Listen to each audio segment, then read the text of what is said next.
अस्मद्गुरुसमारम्भां यतिशेखरमध्यमां लक्ष्मीवल्लभपर्यन्तां वन्दे गुरुपरम्पराम् ஆழ்வார்கள் வாழி அருளிச் செயல் வாழி தாழ்வாதுமில் குறவர்தாம் வாழி ஏழ்வாறு முய்ய அவர்களுரைத்தவைகள்தாம் வாழி செய்யமறை தன்னுடனே சேர்ந்து அகலகில்லே நிறையுமென்னு அலர்மேல் மங்கை உரை மார்பா நிகரில் புகழாய் உலகம் உன்னுடையாய் என்னையாழ்வானே நிகரிலமரர் முனிக்கணங்கள் விரும்பும் திருவேங்கடத்தானே புகழொன்னில்லாவடியேன் உன்னடிக்கீழமர்ந்து புகுந்தேனே அகில புவன ஜன்மஸ்தேம பங்காதிலீலே வினத விவிதபூத விராதரக்ஷைகதீக்ஷே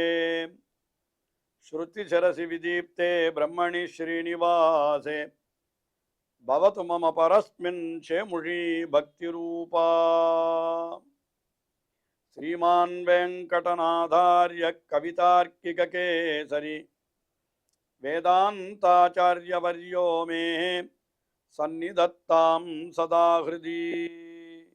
ஸ்ரீரங்கநாதனுடைய பாதுகைகளை குறித்து ஒரே இரவிலே 1000 ஸ்லோகங்களை கொண்ட பாதுகா சகஸ்ரம் என்கிற ஸ்தோத்திரத்தை அருளி செய்தார் வேதாந்த தேசிகன். ஒவ்வொரு ஸ்லோகத்திலேயும் அந்த பாதுகையினுடைய பெருமைகள் ஒவ்வொரு விதமாக எடுத்துரைக்கப்படுகிறது என்று பார்த்து வருகிறோம். அதிலே இப்பொழுது 175வது ஸ்லோகம். இந்த ஸ்லோகத்திலே என்ன தெரிவிக்கிறார்? பாதுகையானது அயோத்தியா சாம்ராஜ்யத்தை ஆண்டு கொண்டிருந்த பொழுது எல்லா விதமான ஜனங்களும் ராஜசபைக்கு வந்தார்கள். 4 விதமான புருஷார்த்தங்கள், தர்மம், அர்த்தம், காமம், மோட்சம் என்று சொல்லப்படுகிறது. அறம், பொருள், இன்பம், வீடு, இவை எல்லாவற்றையும் கொடுத்தும் கொண்டும் அவர்கள் எல்லாரும் மகிழ்ந்தார்கள். அதாவது பாதுகையினுடைய ராஜ்யத்திலே எல்லாரும் சுகமாயிருந்தார்கள். எல்லா விதமான விருப்பங்களும் எல்லாருக்கும் நிறைவேறின என்பதுதான் திரண்ட கருத்து. அதை இந்த ஸ்லோகத்திலே ஒரு விதமாக அற்புதமாக வெளிப்படுத்துகிறார் வேதாந்த தேசிகன்.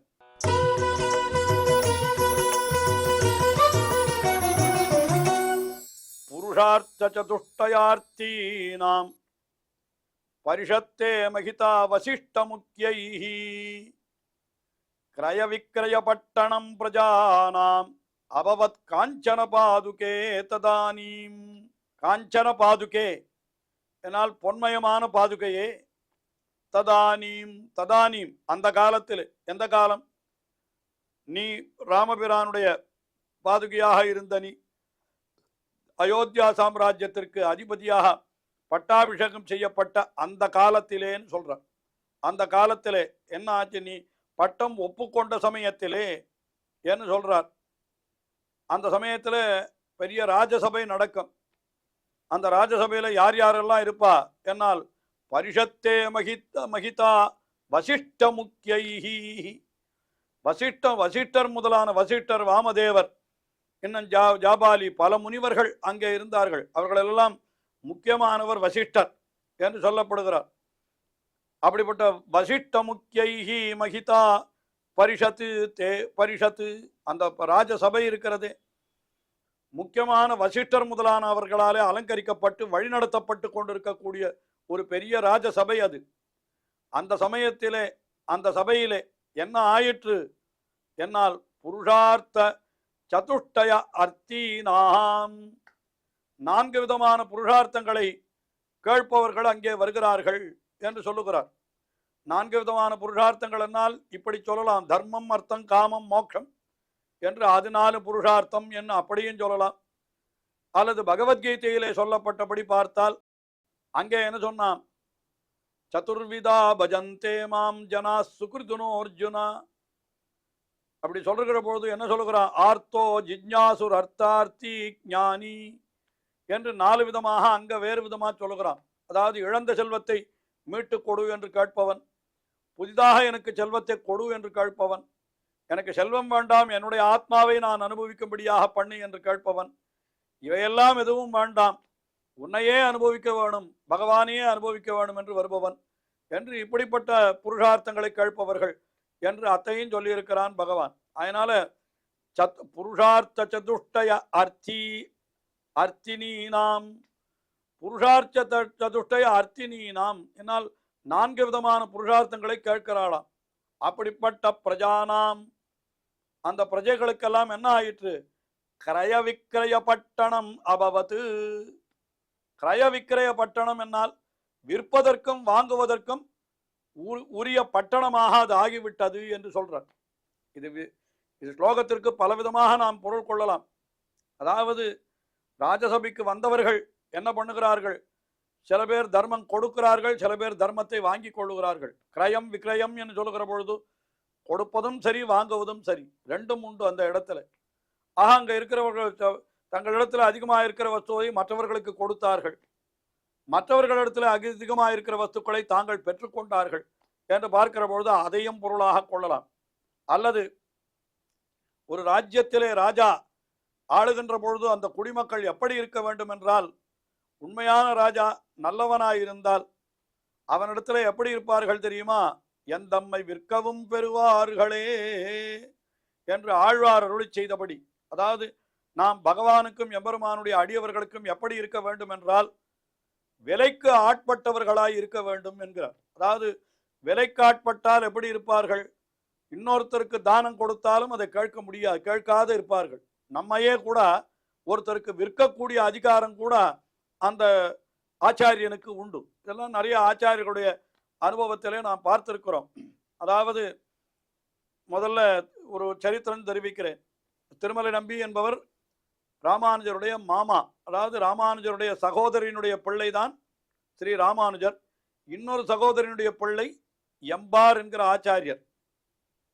அது எம்பார் என்கிறவர் எம்பெருமானார் ஸ்ரீ ராமானுஜர், அவருடைய தம்பி எம்பார், சிறுதாயார் பிள்ளை. முதலிலே எம்பார் அந்த தன்னுடைய மாமாவான திருமலை நம்பியை ஆச்சாரியராக கொண்டு அவரிடத்துல தான் எல்லா கைங்கரியங்களையும் பண்ணிட்டு இருந்தார். ஒரு காலத்திலே அந்த எம்பாரை எனக்கு கொடும், எனக்கு உஷா துணையாக, எனக்கு தோழனாக கொடும் என்று ஸ்ரீ ராமானுஜர் கேட்டவுடனே என்ன பண்ணினார் தெரியுமோ? திருமலை நம்பி எம்பாரை அப்படியே தாரை வார்த்து கொடுத்து விட்டார். யாருக்கு? ஸ்ரீ ராமானுஜருக்கு. எம்பாரும் அவரோடு சொல்லுகிறார். என்னால் என்ன அர்த்தம்? இதுதான் கிரய விக்கிரயம். என்னால் என்ன அர்த்தம்? தன்னிடத்திலே இருக்கிற ஒரு மனிதனை கூட இன்னொருத்தரிடத்திலே கொடுத்தால் அதை அப்படியே அவர்கள் கேட்க வேண்டும் என்று. இதெல்லாம் இன்னும் சரித்திரம் மேலே செல்லுகிறது. எதற்கு சொல்லுகிறேன் என்றால், இப்படி ஒருத்தர் அந்த மாதிரி ராஜாங்கத்திலே ராஜாவுக்கு கீழ்ப்பட்டவர்களாயிருக்கக்கூடிய குடிமக்கள் எப்படி இருந்தார்கள் என்றால், கிரய விக்கிரய பட்டணம் பிரஜானாம் அபவத் என்று அவர்கள் விற்பதற்கும் வாங்குவதற்கும் உரியவர்கள் போல அந்த அளவுக்கு அந்த பாதுகையினிடத்திலே அடிமைப்பட்டு கிடந்தார்கள் என்று அப்படியும் பொருள் கொள்ளலாம். அல்லது அங்கே வருகிறவர்களெல்லாம் என்ன பண்ணுகிறார்கள்? பெரியவர்கள் தங்களிடத்தில் இருக்கிற பொருள்களை சிறியவர்களுக்கு கொடுக்கிறார்கள், தங்களிடத்தில் இருக்கிற பொருளை இவர்கள் அவர்களுக்கு கொடுக்கிறார்கள். தொழும் மின் நீர் கொடுமின் கொன்மின் என்று நின்னொடு மொக்க வழிபடவருளினாய் போல் என்ற அர்த்த விசேஷங்களை எல்லாம் நாம் பிரத்தியாருக்கு கொடுக்க வேண்டும். பிரத்தியார் உயர்ந்த அர்த்தங்களை சொன்னால் அதையும் நாம் பெற்றுக்கொள்ள வேண்டும் என்றெல்லாம் அந்த பாகவதர்களுடைய வைபவம் சொல்லப்பட்டிருக்கிறது. அதனால இப்பொழுது என்ன ஆயிற்று? இந்த பாதுகா சாம்ராஜ்யத்திலே இப்படிப்பட்ட விஷயங்கள், அதாவது தர்ம அர்த்த காம மோட்சம் என்கிற 4 புருஷார்த்தங்களையும் ஆசைப்பட்டு கொண்டிருக்கிற ஜனங்களுக்கு என்ன ஆகியிருக்கிறது? அது வாங்குவதற்கும் விற்பதற்கும் உரிய பட்டணமாக அந்த அயோத்தியை ஆகிவிட்டது. என்னால் என்ன அர்த்தம்?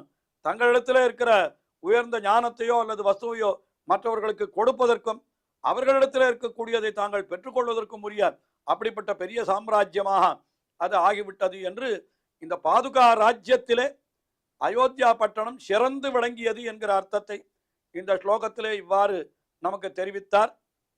இதுலேயும் கூட நாம் என்ன சொல்லலாம்னா, நல்ல ஆச்சாரியர்களிடத்திலே போய் நாம் நல்ல அர்த்தங்களை கிரகிக்க வேண்டும். அதே போல நம்மிடத்தில் இருக்கிற சிறந்த விஷயங்களையும் ஆச்சாரியர்களுக்கு சமர்ப்பிக்க வேண்டும் என்று அந்த அர்த்தத்தையும் இந்த ஸ்லோகத்திலே நாம் கொள்ளலாம். அடுத்தபடியாக 176வது ஸ்லோகம்.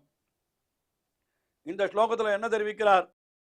ராமபிரான், அதாவது பகவான் ஸ்ரீமன் நாராயணன், அவனுக்கே தன்னுடைய பாதுகைகளை ஆராதிக்க வேணும் என்று ஒரு எண்ணம் ஏற்பட்டது. அதற்காகத்தான் இப்படி தசரதனுக்கு பிள்ளைகளாக வந்து தான் அவதரித்தான் என்று ஒரு அர்த்தத்தை தெரிவிக்கிறார்.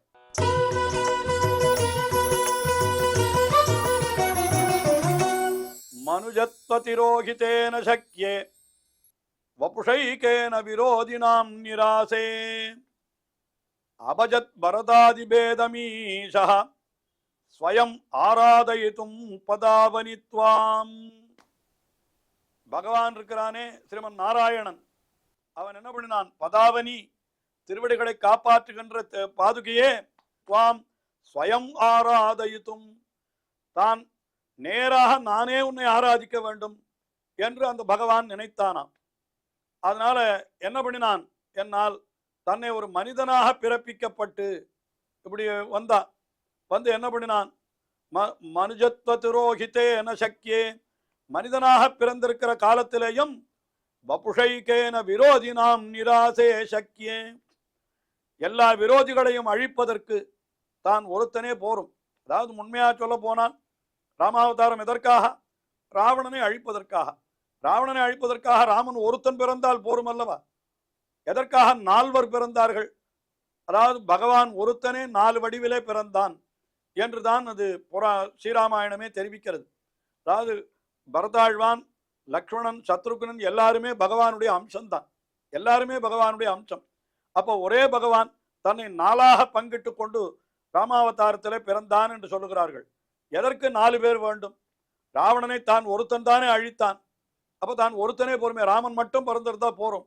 எதற்காக இந்த பரதன், சத்ருகுனன் போன்றவர்களெல்லாம் வேண்டியதில்லையே அப்படின்னு சொன்னா, இல்ல, ஸ்வயம் துவாம் ஆராதயித்தும் பரதாதிபேதம் அபஜத்து ஈஷா, அந்த ஈசனானவன் தன்னுடைய பாதுகையை தானே துதிக்க வேண்டும், தானே தொழ வேண்டும் என்று எண்ணம் கொண்டான். அதனால்தான் என்ன பண்ணினான் என்னால், தான் ராமனாய் பிறந்ததோடு மட்டுமல்லாமல், ராமனாய் பிறந்ததே போதும், எதற்கு?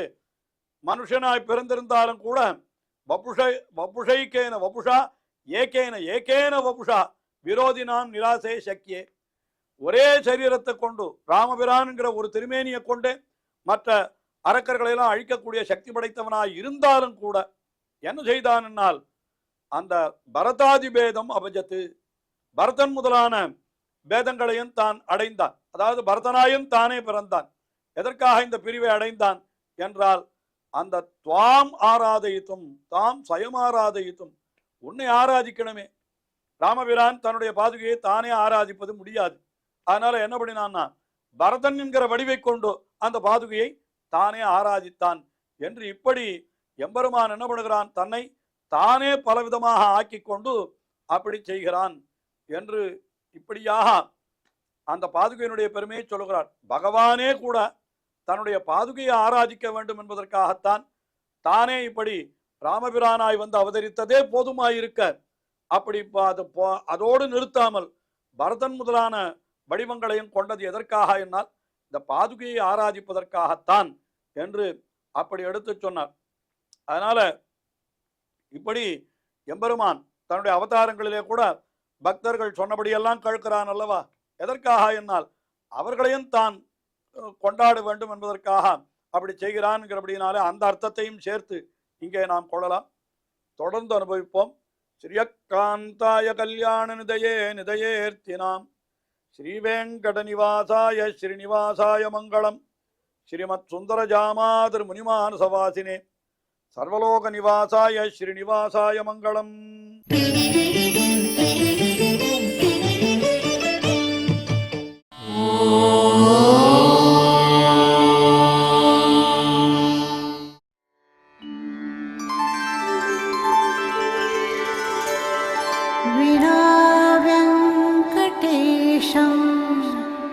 ननाथो ननाथः सदा वेङ्कटेशं स्मरामि स्मरामि.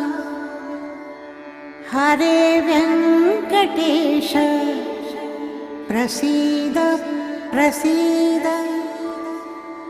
प्रियं वेङ्कटेश प्रयच्छ प्रयच्छ.